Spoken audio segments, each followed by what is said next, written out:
Tere! Mina olen Anneli. Mina olen Pille. Ja mina olen Margot. Meie oleme MTÜ Digiõps eestvedajad. Ja tagantlükkajad, võiks ka nii öelda. Võib küll. Just. Ja millal me hakkasime seda siis tagant tõukama ja eest tirima? See oli aasta 2020 sügis. Oktoober 23, ma täpselt tean. Kes meist teab nii täpselt.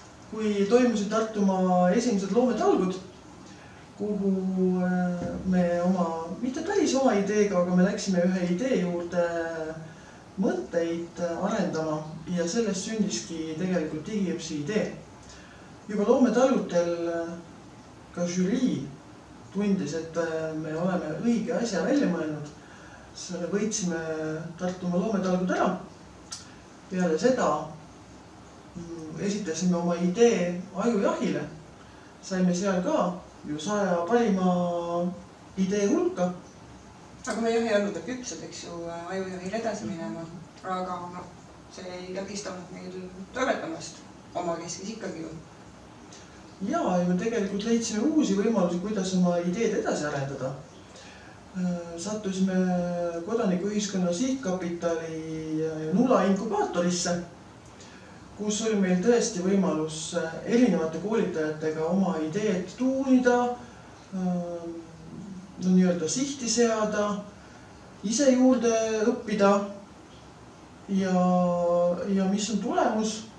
Tulemus on see, et taas kord nähti, et me ajame nii-öelda õiget asja. Luminor Pank pani seekord välja esimest korda ühe eripreemia, mis tuli meile. Ja samamoodi siis Kodanikuühiskonna Sihtkapitali peapreemia tuli MTÜ Digiõps ideele. Ja nüüd me peame seda ideed edasi arendama. Aga milles see idee siis seisneb? Kuna koroonaaeg näitas meile, et õpetada on võimalik ka videovahendusel, kodus olles, metsas jalutades, mis iganes kohas olles, siis ka Digiõps aitab siis lahendada Eestis õpetajate puudust. Me teame, et väikekohtadesse ei ole võimalik õpetajaid nii kergesti saada ja on ka juhuseid, kus koolis tunnid lihtsalt jäävad ära, sest klassi ette ei ole kvalifikatsiooniga õpetajat saata. Või ei olegi õpetajat saata, sest et meie esimene teenuse vahendamine tegelikult ju just seetõttu saigi teoks, et ei olnud ju klassi ees juba rohkem kui 6 aega õpetajat ja tunnid lihtsalt jäidki ära. Jah, see on üks näide. Teisi näideid on sellised, kus lihtsalt keegi täiesti suvaline saadetakse tundi, kes kõigepealt siis ise õpib õpiku järgi ja siis hakkab õpilasi õpetama, aga et see ei ole parim võimalik haridus, mille Eesti lapsed võiksid saada. Ja seetõttu, kuna me kõik valutame ikkagi südant selle parima võimaliku hariduse pärast, siis me tulimegi välja ideega, et koondame need õpetajad, kes soovivad sellist väljakutset, et anda reaalajas tunde veebi teel ja viime nad kokku koolidega, kus õpetajaid on vaja. Ja selle käigus oleme me üles leidnud tegelikult täiesti kasutamata ressursi Eesti haridusmaastikul, milleks on need inimesed, kes mingil põhjusel on õpetamisest loobunud või ei saa tervislikel põhjustel õpetada ning nemad saavad anda väga eduliselt kodus tunde samal ajal, kui õpilased viibivad klassiruumis. Ja samas me kõik teame ju seda, et Eestis on väga suur protsent õpetajaid, kes töötavad osakoormusega. Osad kindlasti töötavad sellel soovil või sellel põhjusel, et nad ise soovivadki seda, et ei soovi täiskohaga töötada. Aga tegelikult üsna märkimisväärne osa on ju neid õpetajaid, kellel lihtsalt oma eriala spetsiifikast ei jätkuki tunde.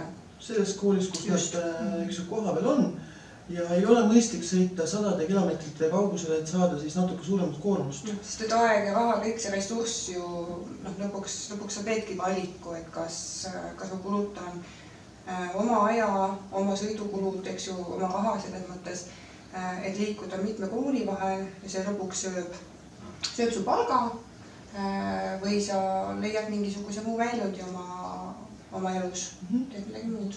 Aga nii et need õpetajad on kindlasti meie andmebaasis üks väga suur ressurss, sest olles kusagil väikese koormusega tööl, saavad nad tegelikult oma erialal edasi õpetada lihtsalt. Nad teevad seda nii-öelda kodukontorist või siis sellest klassiruumist, kus nad füüsiliselt kohal on. Ja tegelikult ka miks mitte need inimesed, kes õpetamisest on loobunud, aga tunnevad, et nad näiteks oleks valmis ühes koolis kas või 4-5 tundi andma, et mõnes koolis me päästame sellega õpilased teadmatusest, eks ju, vaimupimedusest, et me leiame võib-olla ka sellised inimesed endale, kes tahaksid nii panustada. Ja tuletage meelde, et tegelikult oleme me jõudnud ju väljaspool Eestit, et on palju eestlasi, kes on kolinud mujale elama, aga tahaksid ja oleksid valmis panustama Eesti ellu, Eesti haridussüsteemi. Nii et praegu on meil õpetaja Saksamaalt, kes õpetab Eesti koolis saksa keelt. Et ka sellised variandid on tegelikult veebidel õpetamisel täiesti olemas. Just. Nii see on. Leiame üles kõik need õpetajad, kes saaksid panustada Eesti haridussüsteemi kas või natukene, kas või mõni tund ja see oleks väga suureks abiks, et seda õpetajate puudust leevendada. Just, nii et missugune oleks siis meie sõnum koolijuhile? Kui olete hädas, siis võite julgelt meie poole pöörduda. Me igal juhul püüame leida kvalifikatsiooniga õpetaja sellest valdkonnast, mis teil puudu on. Ja samamoodi õpetajate üleskutse. Et kui teis on seda jõudu ja tahtmist panustada veel, panustada rohkem, sest me teame tegelikult, et kõik õpetajad panustavad ka täna oma õpilastesse väga palju iseendast ja oma ajast.